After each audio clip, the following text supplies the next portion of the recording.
सेवा गोविंद का स्मरण करते ही रहना चाहिए।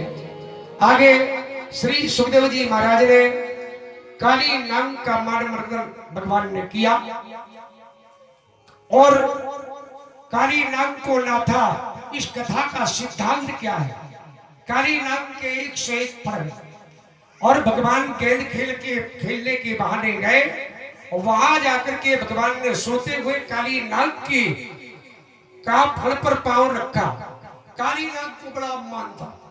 देखिए, यानी कथा का सिद्धांत है कि भगवान ने काली नाग का मान मर्दन किया। जो अभिमानी जीव अभिमानी है, और कहा जिस जीव में अभिमान जाग जाता है तो भगवान उसकी अभिमानी को नष्ट कर देते हैं। इसी प्रकार काली नाग को भी बड़ा अपमान था।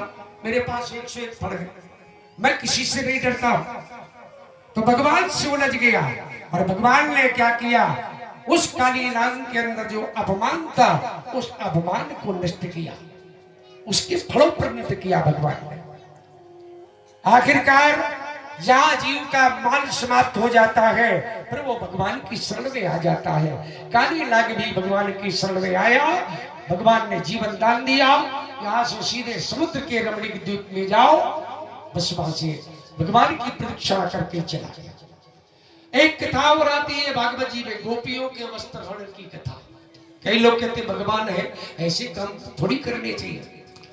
भगवान होकर के गोपियों के वस्त्रों का हरण करना, ये भगवान के लक्षण है। लेकिन विचार करिए, कथा का सिद्धांत है कि भगवान ने जब गोपियों के वस्त्र किए तो भगवान की आयु कितनी थी? 5.5 वर्ष के थे भगवान।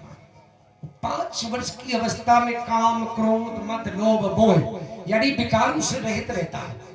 और भगवान ने गोपियों के वस्त्र हरण, कथा के भाव समझिए।